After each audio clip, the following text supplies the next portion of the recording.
Okay. So tell me about this coffee thing. Okay. So I'm here with my coffee. So I have a 1-bedroom apartment that I share with my boyfriend, Brandon.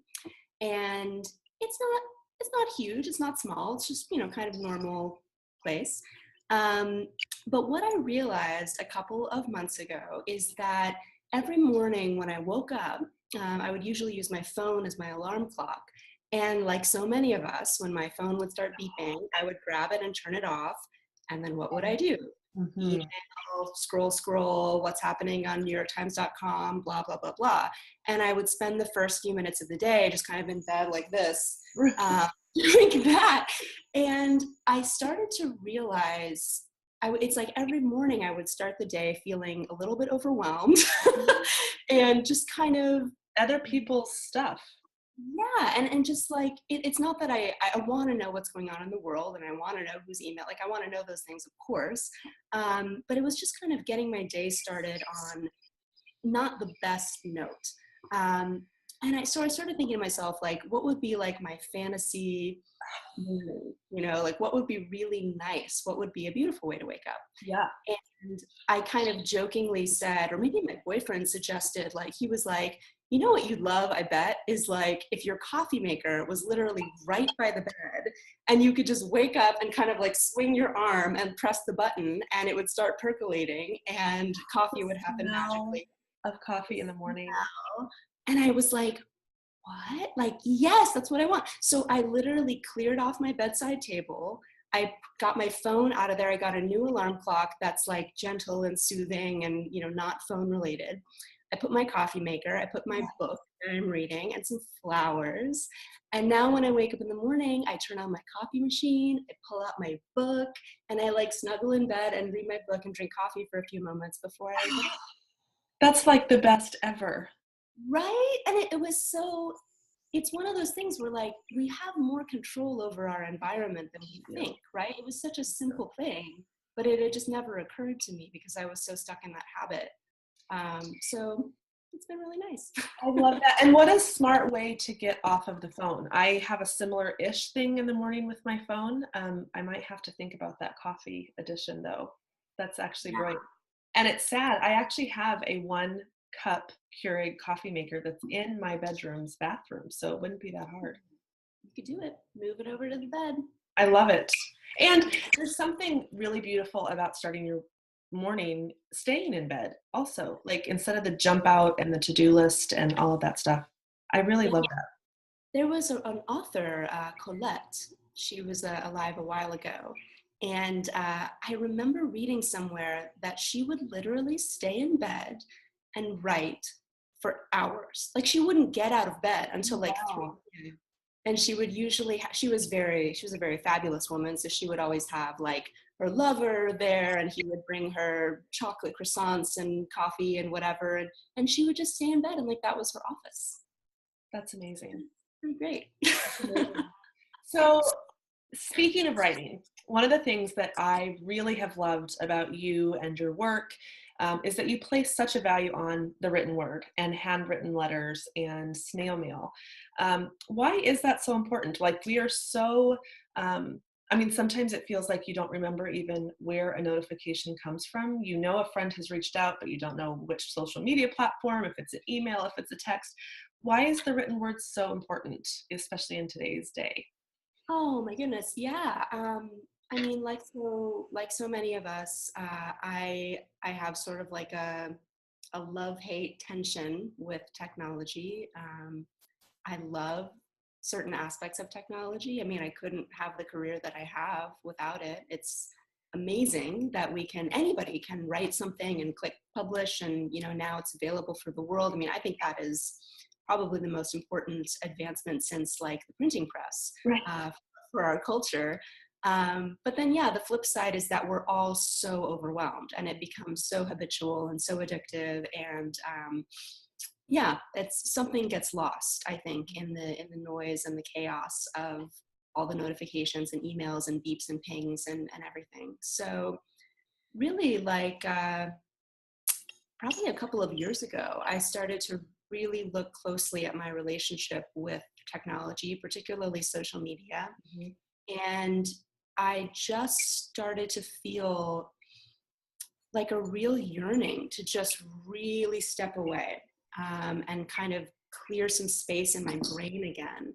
And I did, just kind of quietly, one by one by one, I took breaks. I Mhm. took a break from Twitter, took a break from Pinterest. I just kind of paused, Yeah. and I realized that it felt really good. And that led to just deactivating, profiles one by one by one. That felt really good too. And then kind of coinciding with that was, just sort of a desire to connect with people in a quieter, old school kind of way. And so I just started writing postcards and letters, and I've always done that a little bit, but it just became something I wanted to do more, because I know personally when I get a handwritten card in the mail, it's like a birthday present. Like, it's such a surprise and such a shock, and it makes such an impact on my day. And I just wanted to give that feeling to other people too. Yeah. Well, and there's Yeah. something really beautiful around snail mail also, because when I send something, I'm sending it from that place in my day on that day. And several days later, depending on where you're mailing it, it could be a week or two, the recipient gets it. And somehow magically, it's always still the right time. I Um, know. isn't Isn't that that crazy? amazing? It's so It is. great. Yeah, it's incredible. And I also love, I just feel like we're all in such a rush. I'm like, I love that snail mail is slow. I Yeah. like the idea that you send it off and it takes a couple days before Yeah. it arrives. And I mean, in a way, I've started to almost approach email with that same attitude.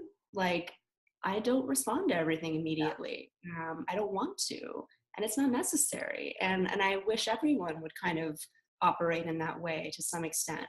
Yes, some things are relatively urgent, but most things No, and aren't. someone said, I don't remember who it was, but someone even said that email should not become our new to-do list. And that's almost how it feels. Someone hits submit on that email, and then all of a sudden it's something you have to do. So I really like that. That's right. Yeah. The other thing that's interesting is, I often wonder, because email is free essentially, right? You can send unlimited emails instantly, it costs Mhm. nothing, which is amazing. But also, when something is unlimited and free, we tend to treat it with a little more carelessness, right? We don't think that carefully about what we're asking for, what we're crafting.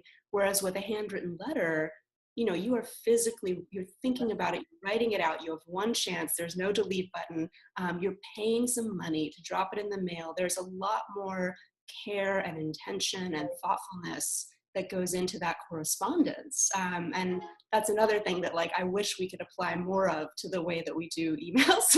Like, if the Well, email cost $1 to send, would you still right. send? Right. Well, and you, in one of your recent email newsletters, which if you are not on Alex's email newsletter, you need to be, the one that you recently sent out had kind of a dialogue around that same taking a moment and going one step further. Can you talk a little bit about what was in that and the concept of asking, are you okay? And just what you put into that, because it was just beautiful and very timely. Yeah, totally. So the quick version of the story is, I went down the street to my local gym, and I was doing a spin class. I've gotten really into spinning lately. I'm one of those people now. We do not have that in common. I don't know how it happened, but here I am going to spin class like 3 times a week. So I went to the class. It was a great class, as always, super sweaty, super intense. And at the end of the class, when we were kind of like cooling down, the teacher, Will, got up in the front of the class. He kind of hopped off his bike, and I could tell he had like a little sermon to give. And he just told us a story, and it was a really quick story. And he said that he had a friend who lives in Florida, and Florida at the time of this recording has been just ravaged by Hurricane Irma. It's been awful, and for days Will had been thinking about his friend, and he'd been wondering, she's down in Florida, I wonder if she's okay, should I check in, I'm not sure. He kind of thought to himself, like, oh, I'm sure she's like inundated with messages, maybe not, I don't know. But then something in him was just like, I'm just gonna text, I'm just gonna reach out and see if she's doing all right. So he wrote her a little text and he just said, hey, I know the hurricane has been awful. I'm thinking of you. I hope you're all right. I'm sending some love. And she called him back immediately. And like instantly she called him back and she was crying and she was just in so much pain. And she said to him, Will, thank you so much for reaching out. It means so much to me. I'm not okay. We're evacuating. I might lose the house. I'm so scared. And then she said to him, you're the only person who has reached out to me. Oh, it's crazy. I know. And it was, I'm like emotional just I know. And what's so crazy is Will was stunned, right? And he was thinking, oh my God, this is a woman with hundreds of Facebook friends and hundreds of Instagram friends. And, this is a woman with a big network and no one reached out, not one person. And he almost didn't reach out.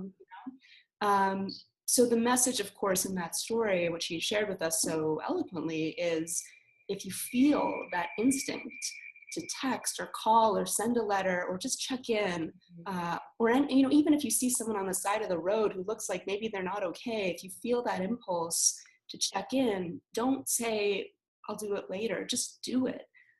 Because it might make such a difference and because you might be the only one.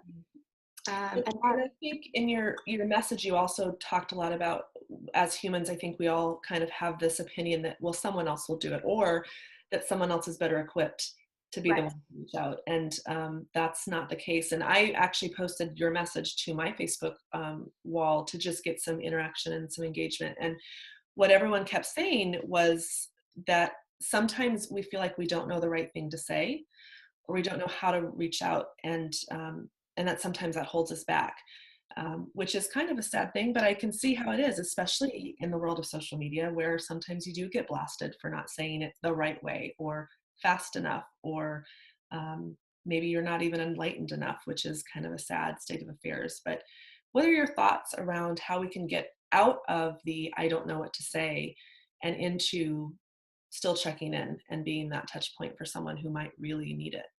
Oh my gosh, that's a great question. And it is so true. I think that when we see someone in crisis or we see someone in pain or, a friend has gotten the horrible cancer diagnosis or has lost their dad or whatever, oftentimes it's like, what do you say? You don't know what to say. So people do nothing, right? For fear of saying the wrong thing, as you said. My personal approach, I don't know that it's the right approach in every situation, is I think you can just reach out and just say, hey, I imagine this was a really hard time for you.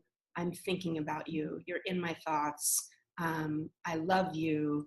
If there's anything I can do, if you want to talk, I'm here. And you can just leave it at that, and the person may not respond because they may just be overwhelmed in their grief and not really able to have a chat.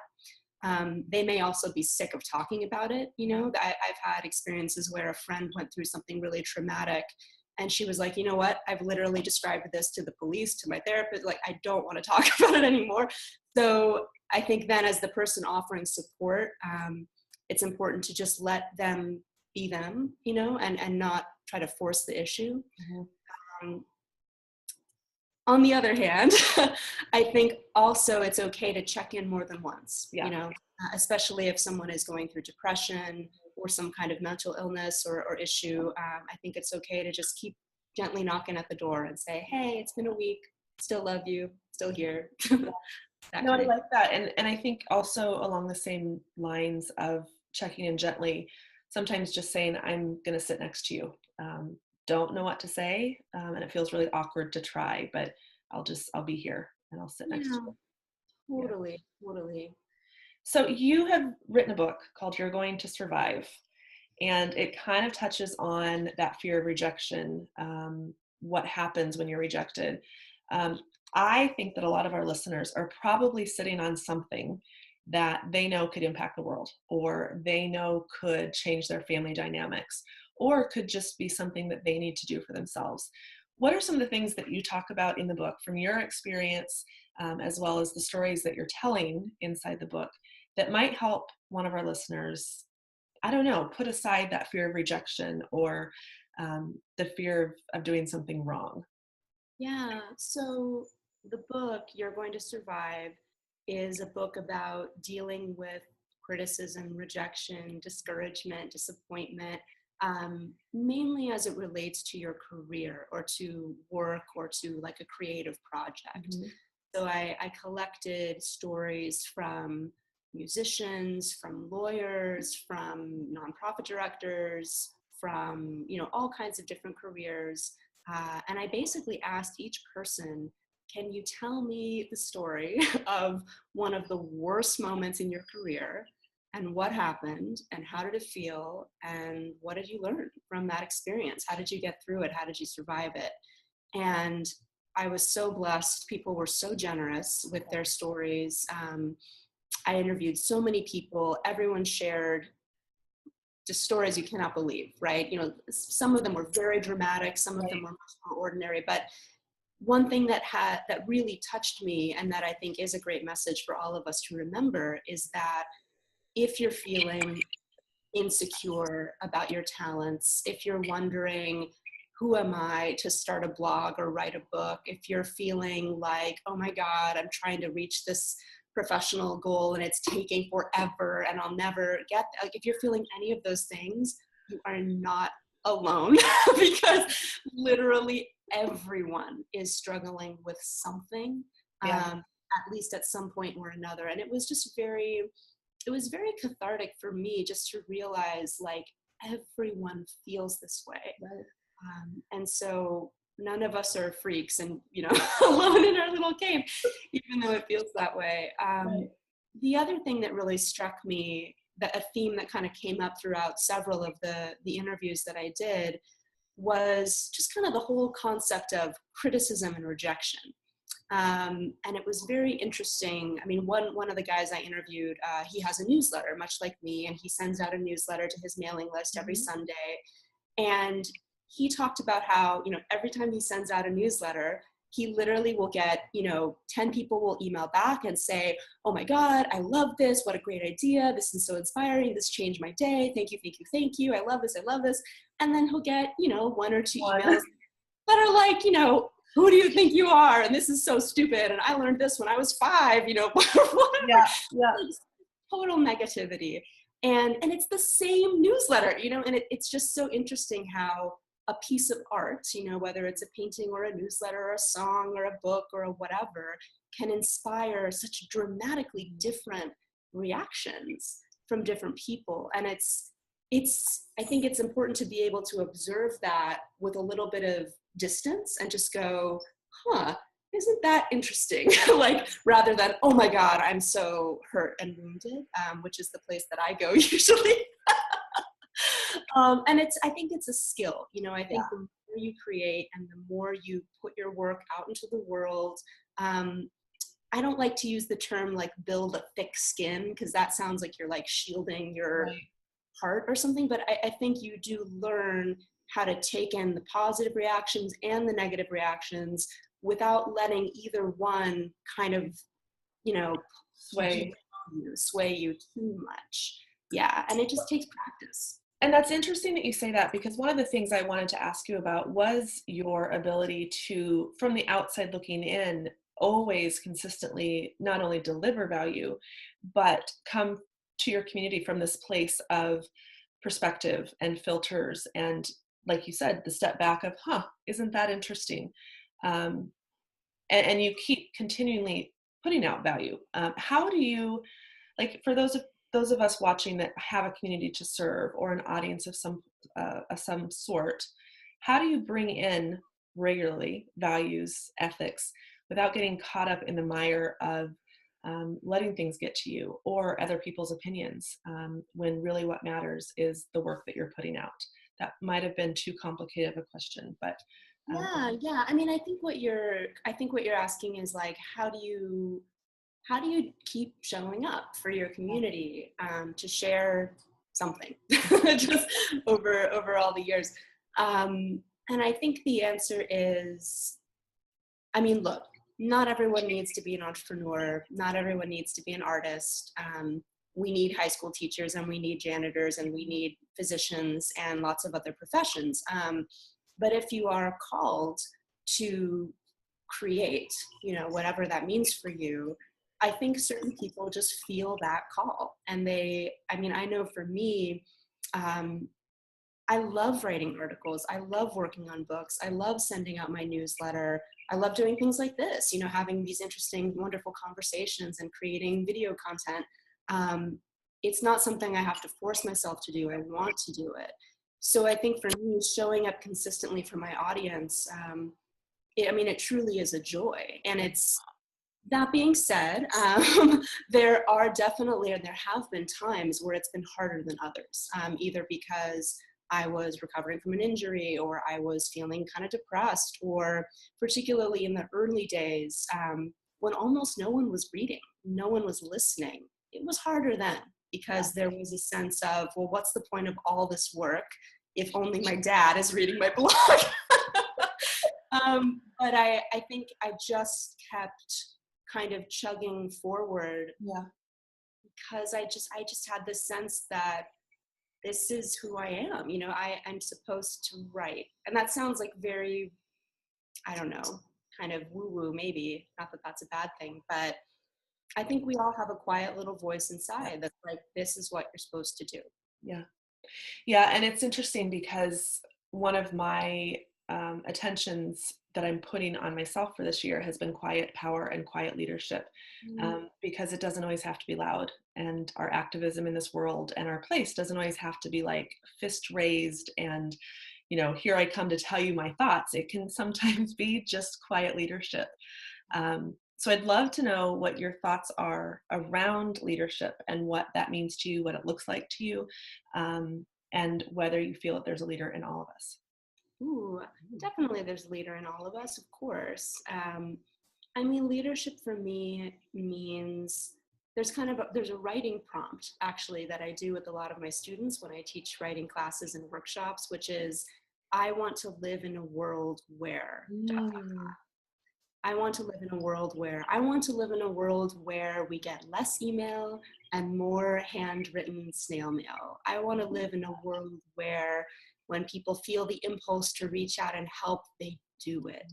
I want to live in a world where, dot, dot, dot, you can fill in the blank however you want. But if you start going down that train of thought, quickly you'll realize, oh, these are the values that are important to me. And then that's what you can model for your audience. And your audience might be your kids, and your audience might be, a classroom, or your audience might be a newsletter subscriber list, or whatever. But when you know your values, you can model them, and that works. I think mostly, hopefully. I think so. And I love that you said it can be your kids, because I think, and it can also be someone else's kids. I was just having a conversation with someone else around schools and teachers and the impact that we can have on people's children, even if they're not our own. So I really love that a lot. Totally. Yeah. When we talk about like inspiring an audience, when I use the word audience, what I mean is whoever's in front of you, right? It could be someone, it could be the people around you at Starbucks who are watching how you choose to interact with the barista. Because we all can create a ripple effect in our surroundings, whether it's online or offline. Yeah. And I do a morning reading and meditation thing. And yesterday's was actually around the impact that our words have on others. And it can be generational, the words that we're told, whether positive or negative. And I think it's so true. The words that we use have a ripple effect. And I think also that even beyond words, the way we live out our lives is probably even more meaningful than the words that we choose sometimes. So in all of this, in the life that you're living, in the good work that you're putting out, where do you go, or who do you look to when you need a reset or encouragement or some light-filled wisdom? Who's your go-to, or what do you do? Where do you go? Oh, that's a great question. I mean, the first thing that comes into my mind is my mom and dad. I'm 32 years old, almost 33, but in some ways I'm just a little kid. And when when I really need guidance, I turn to them. Yeah. Not necessarily for advice. I very rarely ask like point blank, what should I do? But just to hear their voices. My mom always makes me laugh. My dad always calms me down. I feel so incredibly grateful that they're both alive and healthy, and that we can have a relationship. Yeah. So they're always my go-to um, for when I'm feeling a little off the rails. In terms of like inspiration, just in the world, there's a couple people who just consistently inspire me.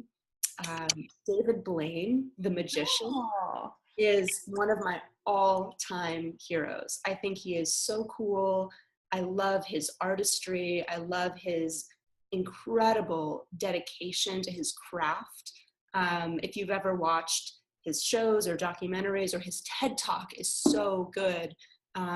You just get the sense like this is a guy who has chosen a path, and he is just marching, marching, marching. And he's so devoted, and that really inspires me when I'm feeling like giving up, or when I feel like, oh, it's just so hard or whatever. well, he's also so gracious and humble, and just that quiet power that comes in. I mean, he is not showy. He is not there to be the center of the stage, but he does command it. So yeah, that's a great one. I wouldn't have ever thought of. Talk about quiet power. I actually finally got to go see, well, actually not, yeah, I went to go see his live show earlier this year. I think it's the first North American tour he's ever done. He doesn't do like live shows very often. He more does, because TV shows and private appearances and things like that. And during the show, the first half of the show was kind of like sleight of hand and, kind of various tricks and stuff. And it was amazing. Then the second half of the show, he did his famous endurance act where he holds his breath in a water tank. He held his breath, I think, that night for almost 12 minutes underwater. It was just incredible. And then he got out of the tank, and like his assistant, wrapped a towel around him or whatever. And everyone in the audience was kind of like, oh my God, like now what's going to happen? And he just walked to the front of the stage with like a microphone, and he kind of sat down on the edge of the stage with his towel wrapped around him. And he was just sort of like, any questions? And like, but not in like a funny way, like he really meant it. And Right. started passing a microphone around the audience, and just one by one, people just kind of asked questions. And he just, for literally half an hour, he just sat there quietly, no fanfare. And it was just like this intimate Q&A with David. And I mean, I was like crying. It was so amazing. That's so amazing. Yeah, and it was exactly quiet power. I mean, you could hear a pin drop in the auditorium because of just his composure and grace and the stories that he told us. Yeah, that's amazing. That's Yeah. amazing. Do you read often? I know you are a writer, and everything that you have to give comes through your writing, but I'm always curious with writers how often they read, and if so, what's the last thing that you've read, or the thing that's been the most like impactful or that's just grabbed you? Yeah, I love to read. I'm one of those people where I go through phases. Like right now, I'm in a heavy reading phase where I'll read for like an hour every day, either right before bed or first thing in the morning. And then I go through other times where like I won't read for weeks. Yeah. I'm watching, Netflix or whatever. So it ebbs and flows. Currently, I'm reading a lot of fiction, actually. And I started reading this amazing kind of like fantasy series called Throne of Glass, which I highly recommend if you like fantasy and kind of like sweeping, dramatic stories. And it has a really like kick-ass female protagonist. She's actually a female assassin, but she has like a heart of gold. And I love it. I love it. She's actually like kind of a rebel for the people, and everyone thinks she's like evil and dangerous, but really like it's just her image has been sort of manipulated by the people in power. It's really, really good. And it has a love story, kind of like a love triangle. It's great. The Throne of Glass. Throne of Glass. And is it a series or is it just one book? It is a series. Yeah, I think there's 7 books in this series, and they're all huge. They're all like, 400, 500 pages long. So I'm now on book 2, and I think I'm going to tear through it really quickly because it's so good. Good. Okay, last question before I let you go. What is your personal mantra or word of the year? Is there something that guides you on a regular basis, something that you ground yourself with? Yeah, my personal mantra is today is not over yet. That's always, and not always, but for the past several years, I would say has been my mantra. I really Today like that. is not over yet. There's always time to turn things around, or to take a breath, or to end the day on a somewhat positive, optimistic note, no matter what happened earlier That's today. awesome. I love that. Yeah. I love that. And my favorite day of the week is Wednesdays, kind of for the same reason, because the week isn't over yet. Like I have either earned some time off the rest of the week because I've accomplished some goals, or there's still time to turn it around. So I can totally gel with your personal mantra. Yeah, I like it. Alex, where do we find you? I know that you have been very intentional in taking yourself off of all of the places. So you actually have a very simple way of finding you. Where is that? Yeah, I have a website. It is alexandrafranzen.com. Not very creative. It's just my name. It's perfect. and that's pretty much it. I have articles I post there. I have books that I sell there. Classes, retreats, newsletter. I do my newsletter anywhere from like 2 to 4 times a month. Lately, it's been a lot, but usually it's not too much. Yeah, and I also want everyone. Go ahead. I'm sorry. I was joking. I said I have a lot to say right now. Apparently, Well, I also want to encourage listeners to go check out your website. You have so much incredible free value in terms of writing prompts and things to make yourself think about you and the way that you interact with others. I mean, that's just, thank you personally for all of the years of value that you've given to me. And if you haven't checked out your work, I just encourage everyone to do that. And when we publish this video, we'll have all of the links, and especially we'll be sharing your current favorite song, which is actually a pretty badass song. It's a good one. Enjoy it's a good one. Thank you so much for everything that you do and the light and love that you bring to the world. This was such a beautiful conversation. Thank you so much for the opportunity to talk about David Blaine. So awesome. David Blaine, and always asking people if they're doing okay. I love it. Thank you, Alex.